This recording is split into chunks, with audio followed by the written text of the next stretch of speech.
אז בואי בעצם תתחילי קצת לספר להם על התהליך, איך נבנתה כל קהילת הקול האישה, איך אני הצטרפתי אלייך פתאום ביום בהיר אחד. כל החיים בעצם ידעתי, נראה לי בערך מכיתה ג', שהחלום שלי זה להיות ספרית.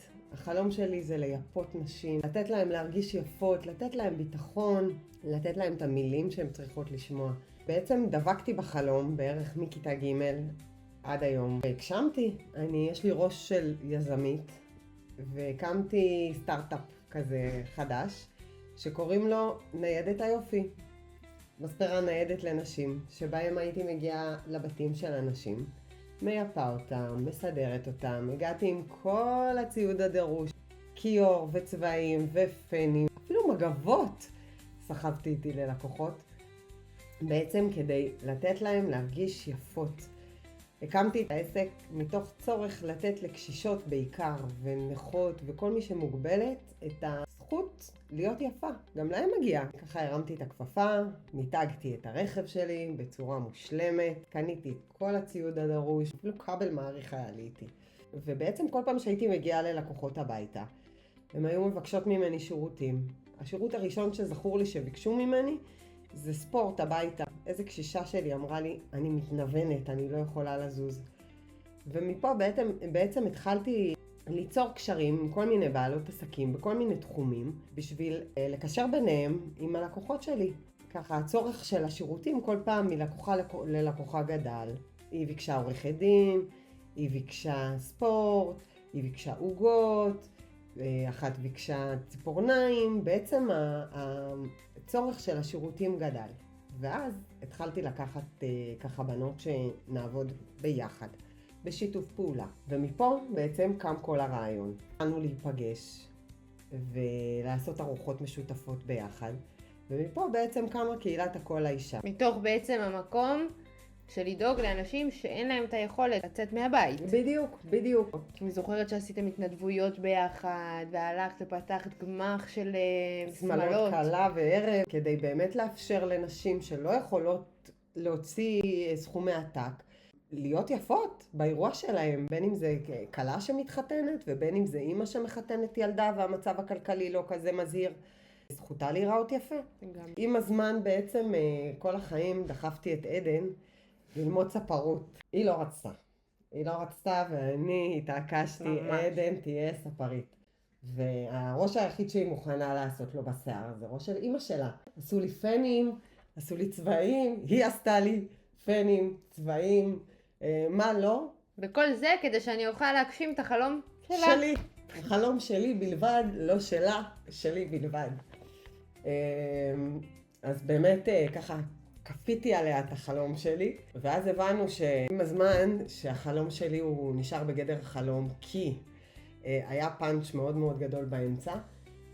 חליתי במחלת ריאות, על זה אנחנו נרחיב בפודקאסט אחר שהוא יום שלם בפני עצמו, ונאלצתי לעשות הסבת מקצוע ולבטל כל החלומות שלי ביום אחד. חשוב לציין שכל מפגש עדן ככה היית עומדת בצד, מסתכלת עלינו, לומדת, שואלת שאלות, ממליצה על הבנות, לוקחת את השירותים גם של הבנות שלנו. ואז ככה איזה יום אחד קיבלתי הודעה בטלפון שנפתח קורס צילום חדש בירושלים, ואם בא לי להירשם. כמובן שבא לי להירשם, זה רק יכול לתרום לי, זה רק יכול לתרום לעסק, לקהילה. אז התקשרתי לעדן, אמרתי, עדן, מה את אומרת להירשם איתי לקורס צילום? אוי, אמא, נו באמת, תפסיקי, אין לי זמן לזה, באמת. החלומות שלך הם לא החלומות שלי. אמרתי, בבקשה, בואי איתי. בבקשה, רק שבי איתי שם בשיעור. הלכנו לשיעור. הגענו לשם, הכנתי לי נס, לקחתי לי כמה עוגיות, הנחתי לידי על השולחן, והיא שולחת לי הודעה איך שהבחור עלה לדבר. אמא, בואי נלך. עדן, עכשיו ישבנו, עוד לגימה מהנס לא שתיתי, תני לשתות נס. לא, בואי נלך. טוב, נלך בהפסקה. והתחיל השיעור, ועדן מקשיבה למרצה, מסתכלת על המרצה במבט של מאיזה פלנטה נחתת הנה, והמרצה ככה מאוד התחבר אליה, אני לא יודעת למה, כאילו, טוב, נו, אני כן יודעת. הוא ישר התחבר אליה וראה בעדן דמות מפתח בכיתה. ככה התחיל להדגים עליה, כל מה שהוא היה צריך להדגים, הוא הדגים עליה. ואילץ אותה, אחרי ההפסקה, להישאר, כי ההדגמה בעצם של הסרטון עצמו, הוא אחרי ההפסקה, ועדן צריכה להישאר. עדן נשארה לשיעור, ומפה קם לו מקצוע. היא קיבלה כל כך הרבה ערך וכל כך הרבה כלים מהמפגש הזה איתו, שהיא הבינה טוב, נו, מה הבנת? בסוף הבנתי את הצורך של בעלי העסקים בפרסום ברשתות החברתיות, ביצירת תוכן לעסקים. זה היה היה שם המון בעלי עסקים, מבוגרים בעיקר, שפשוט אפילו להדליק את הטלפון לא יודעים, והם רוצים ויש להם כל כך הרבה לתת, ולספר לעולם את הדברים שהם יודעים. היה שם מדריך טיולים, שהיה לו כל כך הרבה ידע וכל כך הרבה דברים מקסימים שהוא אמר, שרק רציתי שמישהו יראה את זה. ולאט לאט בסוף התפתחתי, התחלתי לעבוד במשרד פרסום. אני חושבת שהרזומה שלך כל כך רחב, את עובדת עם רשתות כל כך גדולות, את כל כך מצליחה. בעצם מהרגע שהייתי בקורס הזה, נפתחו לי העיניים ואמרתי, אני הולכת לעזור לבעלי עסקים. לא מעניין אותי איך, לא מעניין אותי באיזה דרך. גם באותה תקופה באמת התחלתי להצטרף לקהילה של אמא. לנסות לראות איך אני עוזרת להתחיל לעזור לבנות בקהילה בעצם. אבל הבנתי שעדיין אין לי את הידע הנכון, אין לי עדיין את הידע המספק. אין לי עדיין את המקצועיות בסוף. אמרתי, מה אני אעשה? ישבתי בבית, חודשיים, מה אני אעשה? איך אני מנסה? איך אני מצליחה? אני אתחיל ללמוד? אני אתחיל זה. שבת בבוקר, פותחת את הטלפון, פותחת את הפייסבוק, משרד פרסום בירושלים, מחפש עובדת, בלי הרבה ניסיון.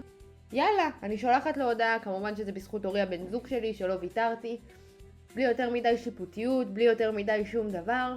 אני שולח לך סרטון. עם הסרטון הזה אני רוצה לראות את היכולת שלך. ככה, לא מבקש יותר מזה. רק לראות איך את עורכת את הסרטון. לא רציתי לעשות בהתחלה, פחדתי. כמובן אורי הבן זוג שלי אמר לי, יאללה, תעשי, את מסוגלת, את יודעת. ערכתי את הסרטון, שלחתי לו את זה, עשה לי מהמם. יאללה, מתי קובעים? טיפה של ניסיון, בסדר? כאילו המון רצון. זה בעיקר היה רצון ובעיקר המון ביטחון של אני יודעת ואני אצליח ואני אעשה את זה וכל מה שצריך אני אעשה. אני רוצה ללמוד את העבודה, אני רוצה להצליח, אני רוצה לעזור לבעלי עסקים להוציא את הידע שלהם החוצה. אני יכולה, אני יודעת שיש לי את היכולת הזאת. ולהיות עם בעל עסק ולהגיד לו תדבר, אתה יכול. לכוון אותו להגיד את המילים הנכונות.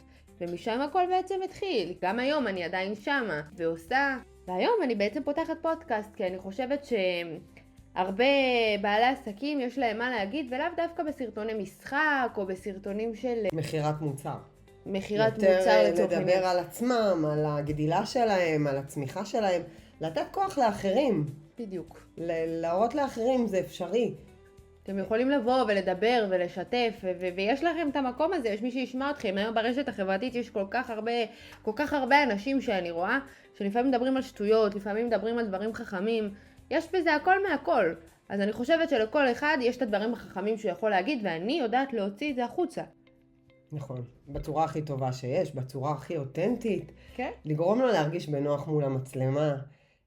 לא להסתגר, אלא להפך, להוציא את עצמו בצורה הכי טובה שיש. נכון. ואני חושבת שזה גם מתוך מקום של ניסיון, מתוך מקום שמאוד חווית את המצלמה, בין אם זה הילדות שלכם נורא שונה משלנו, תחשבי על זה, אתם גדלתם לתוך אייפון והתמונות והסרטונים והריקוד מול מצלמה.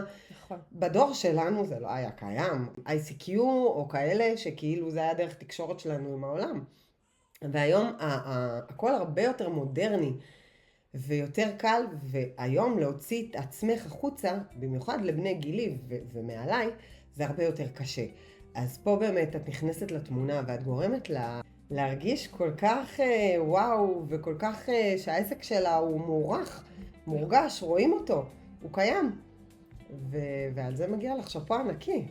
תאמינו בילדים שלכם שיכול לצאת מהם דברים טובים, שהם יכולים להצליח, תדחפו אותם להצליח, כל הזמן תדחפו אותם, תראו אותם מחר, לא מה היה אתמול או שבוע שעבר, מה שהיה שבוע שעבר היה, מחר.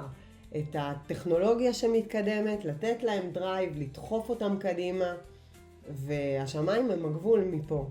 זה הנקודת מבט שלי בתור אימא, הפרגון ענק לפודקאסט התותח של הבת שלי, ואני מקווה שהיא הכי תצליח שבעולם, ואני גאה בך. תודה, גם אני גאה בך.